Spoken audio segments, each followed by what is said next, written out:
Swadika, thank you for joining us on Newsline. We're broadcasting live on NBT Radio Thailand FM 88 and on NBT World. It's a Thursday and the date is February 11th, and my name is Sandra Han Utsaha.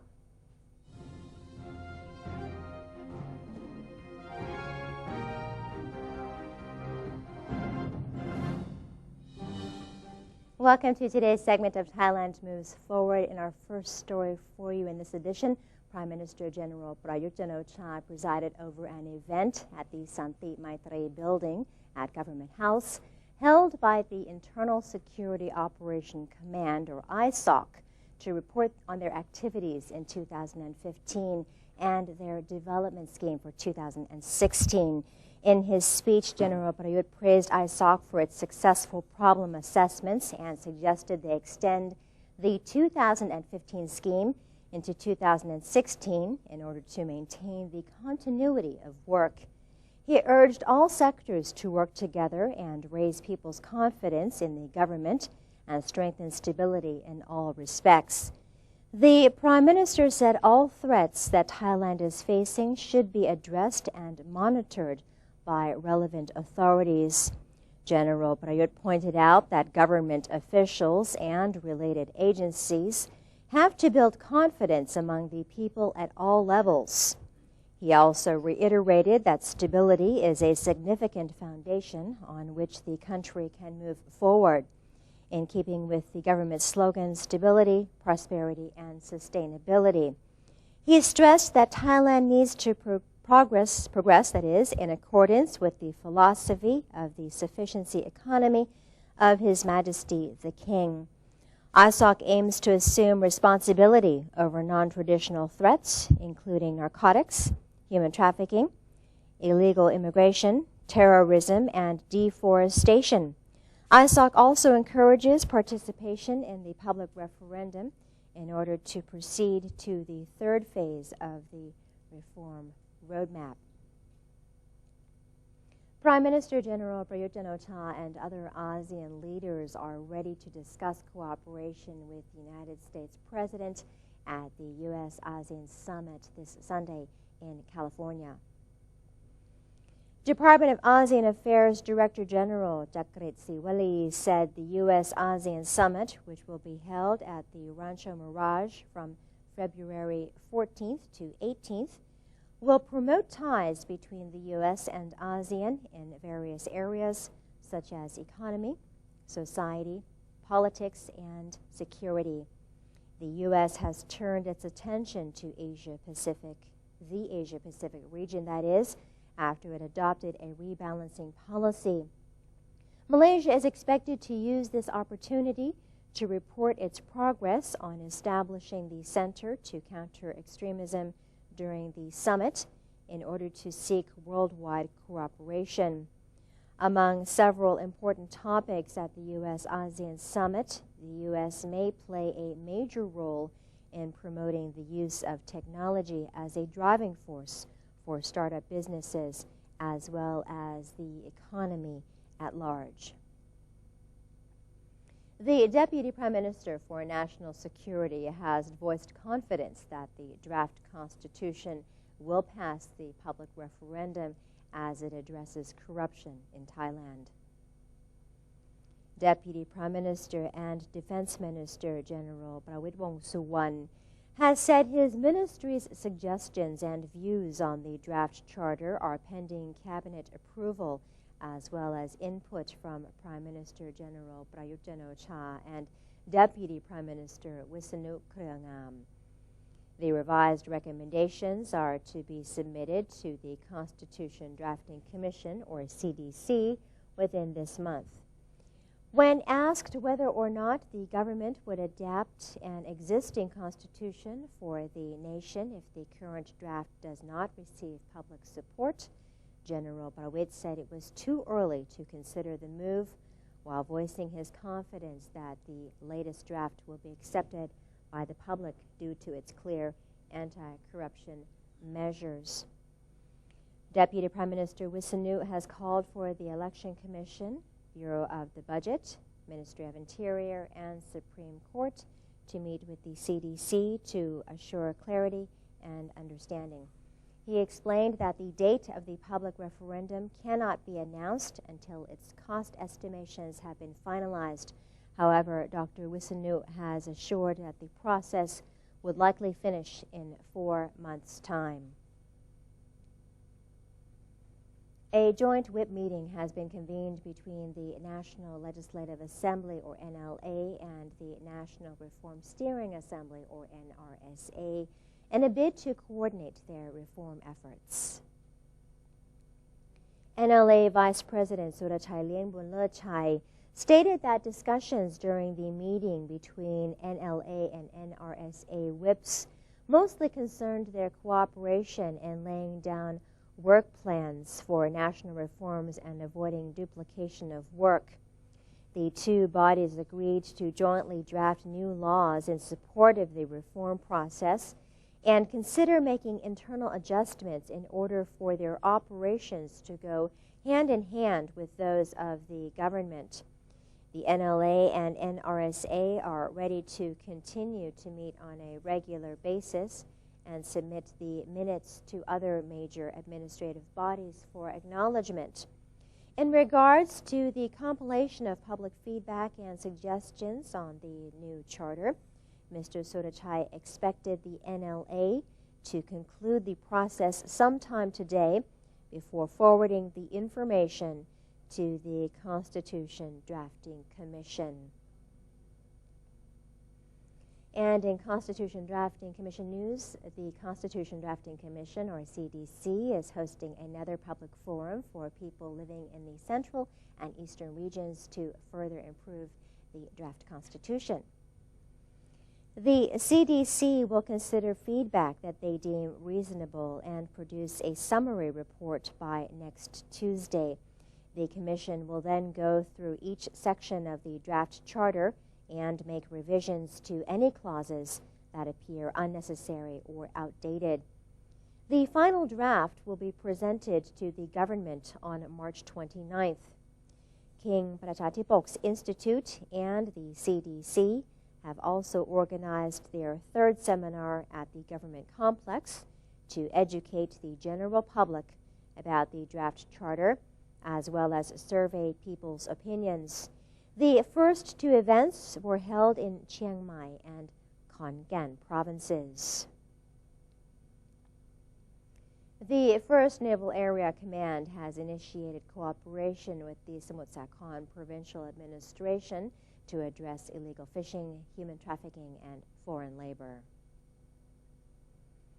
1st Naval Area Commander Vice Admiral Rangsarit Satyanukul has led high-ranking members of his command to meet with provincial administrators of Samut Sakhon to follow up on their efforts to combat illegal fishing and human trafficking. The naval delegation observed the operations of Samut Sakhon officials in order to discuss security issues and methods for protecting the nation's maritime interests. Vice Admiral Rangsarit affirmed that the meeting was in line with government policy to consolidate efforts against illegal fishing practices. The commander made known he has received constant cooperation from Samut Sakhon authorities and has tasked them with building awareness among local fishermen of the need to remedy their illicit practices. The issues of illegal, unreported, and unregulated, or IUU fishing in Thailand are among the government's main concerns. After receiving a yellow card from the European Union, the Thai government has launched a multi-pronged campaign against IUU fishing in the kingdom's waters. And let's have a look at this special report about it.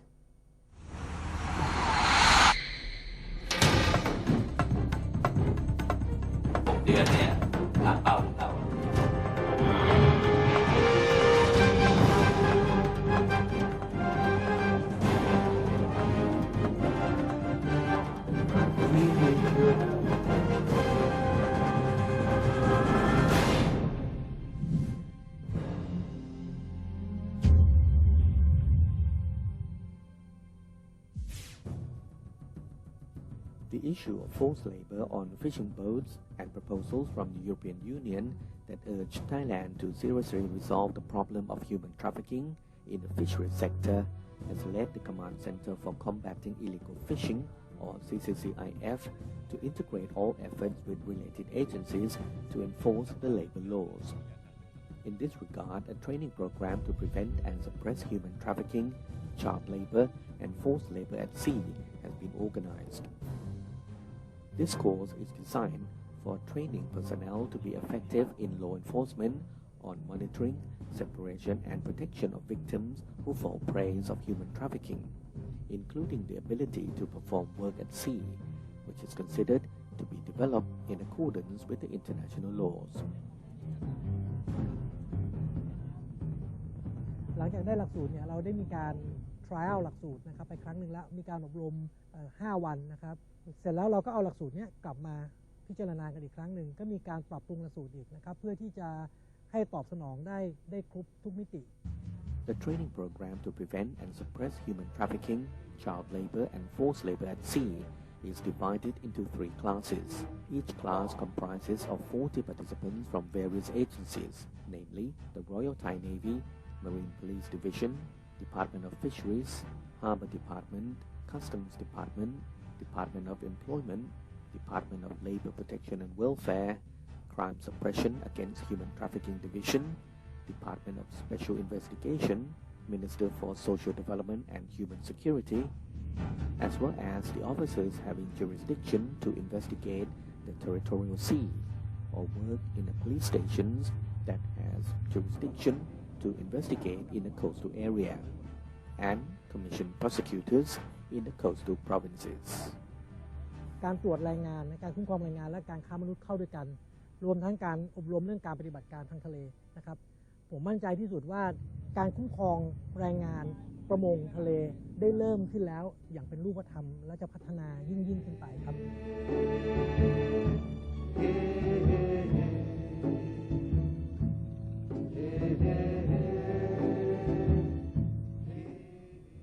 The Ministry of Commerce has commenced the second phase of the SMEs Proactive project in collaboration with the private sector to support entrepreneurs in penetrating new markets overseas. The Department of International Trade Promotion has signed an agreement with 4 private agencies to implement the SMEs Proactive Phase 2 from 2016 to 2018. The participating agencies consist of the Thai Chamber of Commerce, the Federation of Thai Industries, the Thai National Shippers Council, and the Thai Bankers Association. Under the extended project, a budget of 400 million baht will be set aside to assist Thai SME operators to participate in international trade shows and business negotiations. A goal has been set to introduce around 2,600 new operators to the global market, particularly those in the service sector and value-added businesses using innovations, designs, and eco-friendly technologies. During the first phase of the project from 2013 to 2015, more than 2,600 Thai SMEs were given opportunities to participate in a total of 427 business activities in foreign countries. The project also resulted in the expansion of trade with ASEAN, the Middle East, and China, generating up to 8.6 billion baht of export revenue. The Ministry of Labor is planning to launch several labor-related programs to raise the standard of living for workers in Thailand. Director General of the Department of Labor Skill Development, Grita Sopchok, said these programs, which are funded by the 2016 national budget, are also in line with the government's civil state policy. The programs offer courses in logistics, foreign languages, tourism, and auto repair. The objective of these programs is to cater to future investment growth and demand in the Special Economic Zones, or SEZs, in 10 provinces. Those affected by the southern violence will also be eligible to join the training courses. As for social welfare benefits, Secretary General of the Social Security Office, Gowit Sajawisaid, said the office is currently undergoing a reform process. More benefits will be added and extended to workers and those registered under the Social Security system. Mr. Gowit added that it will be easy for both employers and workers to pay Social Security, which accumulated over 1.3 trillion baht last year with 44 billion baht in profit. And that is the end of today's edition of Thailand Moves Forward. Up next in our ASEAN News segment, Yala has been preparing to celebrate Melayu culture over the weekend. But first, here's a look at the exchange rates and also the commodity prices.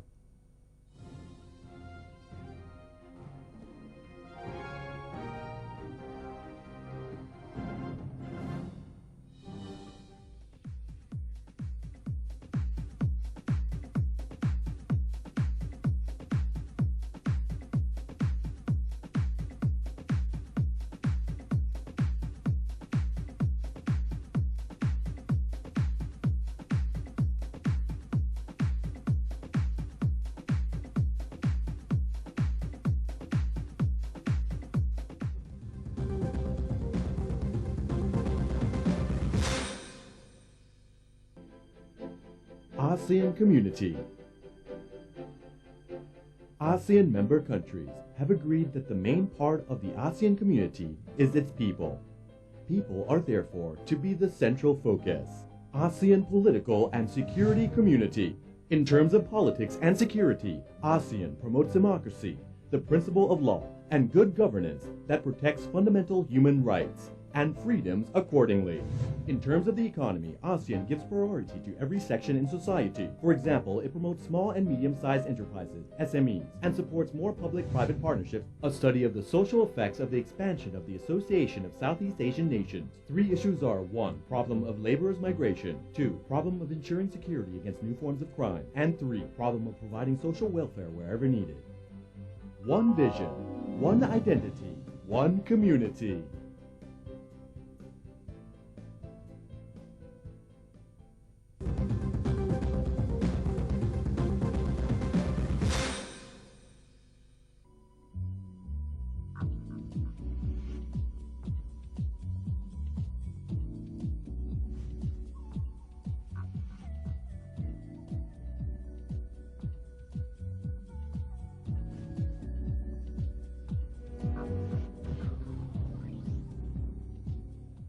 Welcome back. You're watching Newsline in our ASEAN News. The 3rd annual Melayu Day at Yala is scheduled to take place this weekend from February 12th to 14th at the province's White Elephant Park. The event is intended to preserve the ancient culture of Melayu. Melayu Day at Yala is organized by the Ministry of Culture, Yala Municipality, Yala Provincial Administrative Organization, and Consulates General of Malaysia and Indonesia in Songkhla. Yala Municipality Mayor Pongsak Yingchonjaran said the event was first started in 2014 with the purpose of gathering information about Melayu culture and promoting it through public relations activities. He said the event has been well received by local government units and the Consulates General of Malaysia and Indonesia. Mr. Pongsak said the event this year has changed its name to Melayu Day at Yala from Melayu Day of Yala, as more provinces and countries co-host the event. He said the move is in line with Yala's Harmonized City campaign, setting itself as a hub for Melayu culture. Notable activities in Melayu Day at Yala include a seminar under the topic, The World of Melayu, various parades, and cooking demonstrations.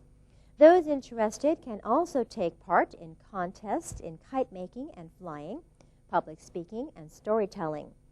The mayor also highlighted cultural parades by Malaysians and Indonesians and a performance from Raihan a famous nasheed musical band from Malaysia.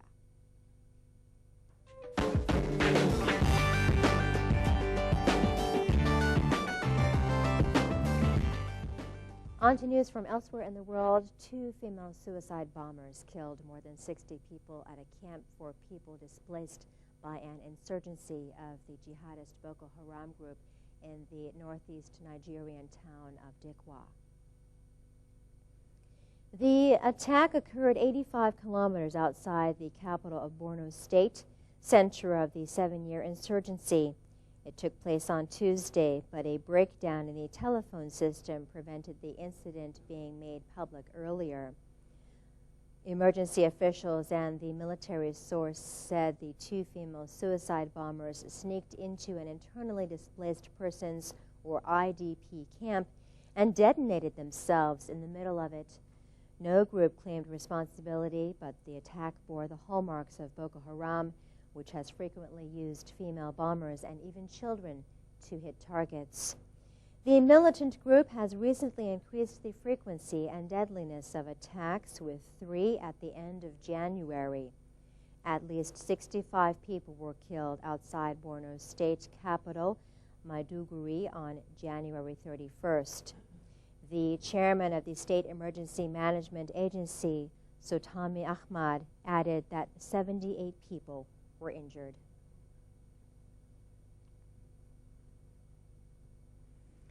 And the Thai National Committee on Irrigation and Drainage is inviting members of the public to take part in a slogan contest under the theme of Water Management in a Changing World, Role of Irrigation for Sustainable Food Production.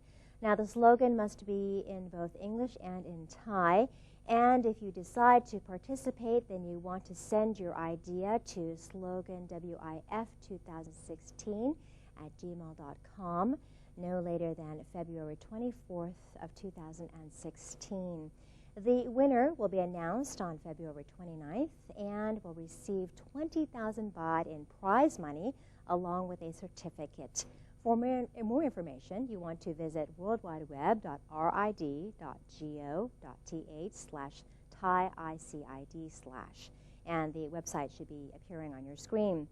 That's all we have for you in today's edition of Newsline. If you have any comments or suggestions, then you want to email them to us at newsline.nbt@gmail.com. You can also follow us on Facebook by typing in NNT, and check out our website at thainews.prd.go.th/en. We're saying goodbye to you today with footage of Chinese New Year celebrations in India's eastern city of Kolkata. I'm Sandra Hanut Saha for Newsline. Have a great day. Sawasdee ka.